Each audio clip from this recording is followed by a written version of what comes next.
mi primera columna. Por ejemplo, María. Vemos que nos devuelve 10, es decir, busca María en la primera columna y nos devuelve el valor que dentro de la fila en la que está María corresponde con la columna 2. Bien, si fuese por filas sería igual, lo que en ese caso tendría que haber seleccionado la tabla de esta manera y tendría que escribir aquí nombre y le diría que me devuelva la fila 2 y me devolvería María en lugar de 10. Bien, para buscar el estado podemos copiar y pegar la fórmula tal cual. Si miramos lo que está marcado en colores como las referencias de Excel, vemos nuevamente buscar V, H1, es decir, María o el nombre, en la tabla de B2 a B7, lo que ahora en lugar de devolvernos la columna 2 de nota, queremos que nos devuelva la columna 3 de estado. Respecto al tipo de coincidencia, sigue siendo exacta, por lo tanto nos dejamos igual. Como veis, si nos vamos a la fila de María, su nota es un 10 y su estado es 2. Por lo tanto, las fórmulas funcionan correctamente. Si borramos el nombre, vuelve a aparecernos el no aplica, que vuelvo y repito, no es un error, es simplemente que actualmente Excel no encuentra un resultado para la fórmula que le estamos poniendo. Ahora vamos a ir con la fórmula condicional, que es la otra fórmula que se requiere en el examen de recuperación. Esta fórmula lo que hace es devolvernos un resultado determinado en función de si se cumple o no se cumple una determinada condición. En clase lo hicimos poniendo nota en texto para las diferentes notas numéricas. Vamos a poner, por ejemplo, aquí a Manuel un 4 y un 3 para que lo veáis. En este caso, como no queremos poner una fórmula condicional anidada porque el examen se pedían únicamente fórmulas condicionales sencillas, vamos a decirle a Excel simplemente que si la nota es igual o superior a 5, me devuelva el valor de aprobado, es decir, el resultado que aparezca en la celda sea aprobado. Sin embargo, si el valor de una determinada celda es inferior a 5, me devuelva el valor de suspendido. ¿De acuerdo? Muy bien, pues aquí vamos a poner nota en texto. Lo primero, como cuando registramos cualquier otro tipo de fórmula en Excel, es poner el signo igual. Luego añadiremos el texto. En este caso, el texto para la condición es sí. Les recuerdo que si tienen dudas, pueden buscar la fórmula dentro de la ayuda de Excel que está en la barra de fórmula. Muy bien, aquí ya nos explica Excel. Comprueba si se cumple una condición y devuelve un valor si se evalúa como verdadero, es decir, si se cumple, y otro valor si se evalúa como falso, es decir, si no se cumple.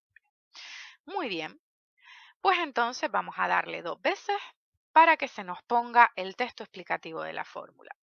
Si prueba lógica, es decir, si la condición que se debe cumplir, qué valor me devuelve si es verdadero y qué valor me debe devolver si es falso.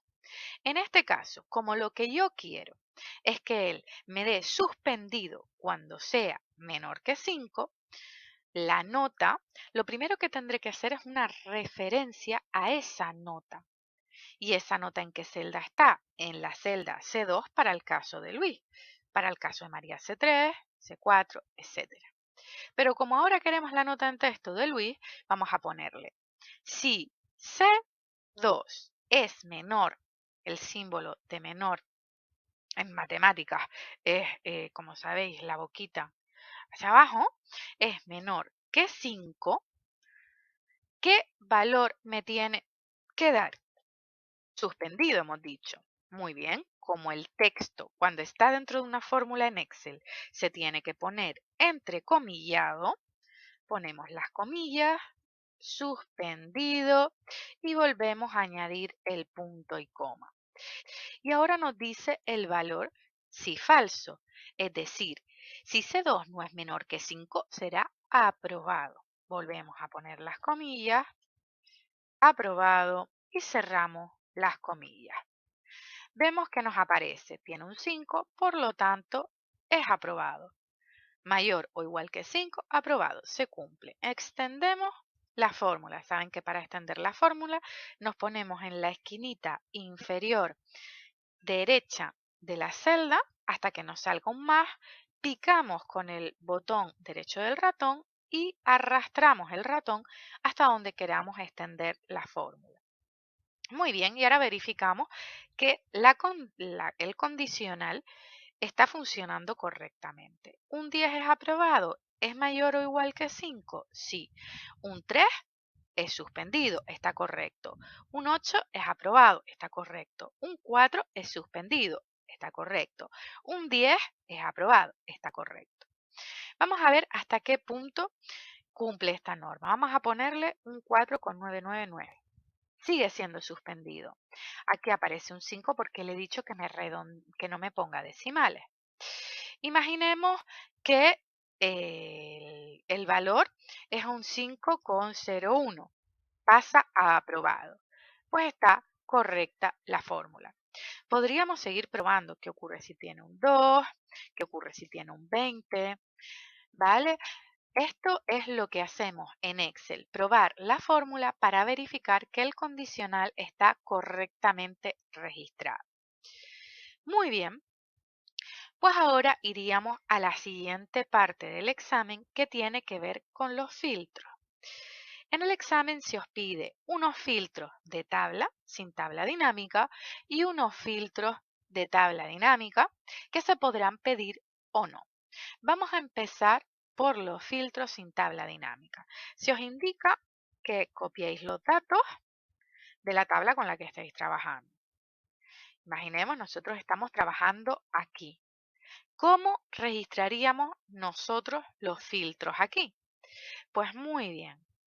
Excel nos permite filtrar datos a través de los filtros de Excel. Si veis en inicio, ya nos permite a través de aquí también registrar un filtro, pero vamos a irnos a la información general de filtro. Ya dijimos que no íbamos a trabajar los filtros avanzados, se explicaron en clase, pero no entran en el examen, por lo tanto no voy a entrar ahí en esta explicación. Pero sí los filtros normales. Cuando nosotros seleccionamos una tabla, Excel por defecto va a aplicar los filtros a partir de la primera fila de esa tabla. ¿De acuerdo? Excel siempre aplica los filtros por columnas, no por filas. ¿De acuerdo? Si yo, por ejemplo, hiciese así, vemos que Excel me recoge los filtros en la primera fila que he seleccionado.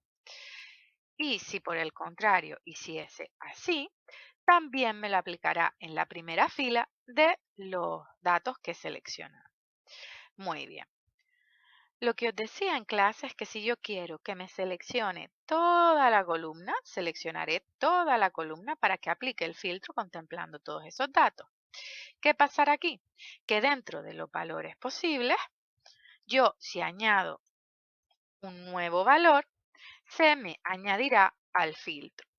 Sin embargo, si yo no tengo en consideración toda la columna, sino que tengo en cuenta solo la tabla y no añado el dato justo en la fila siguiente, sino que me salto una, vemos que Excel no lo reconoce. ¿De acuerdo? ¿Por qué selecciono una tabla y no toda la columna? Bueno, cuando tengo Excel muy grandes para que no me vaya lento, cuando tengo equipos que tienen poca capacidad para que no me vaya tan lento el programa. En mi caso, como en principio no voy a añadir ningún dato a esta tabla, pero no tengo muchos datos ni muchas fórmulas y mi equipo va bien, yo voy a elegir toda la columna. Y a partir de aquí tendréis que aplicar el filtro en función de lo que se os pida en el examen. ¿Cómo aplicamos el filtro? Le damos al triangulito que apunta hacia abajo y seleccionamos los datos en función de lo que se nos esté pidiendo. Por ejemplo, deja solo los alumnos aprobados. Pues yo me voy a nota de texto y quito los suspendidos. O deja solo los alumnos que tengan una nota mayor que un 5. Mayor que 5. O deja solo los alumnos que hayan aprobado como mucho hasta cuarta convocatoria. Filtro de número menor que 5. ¿De acuerdo? Y así podríamos jugar con todos los filtros. Ustedes lo que tendrán es que ver qué filtros se os solicitan en el examen para aplicarlos correctamente. Esto respecto a los filtros de tabla. Y ya nos vamos a la última parte del examen, que serían las tablas dinámicas. ¿Para qué utilizamos nosotros las tablas dinámicas? Muy bien, cuando yo tengo muchos datos en una tabla de Excel, hay ocasiones en las que me interesa poder jugar primero cómo los organizo y visualizo y también cómo los filtro. De tal manera que yo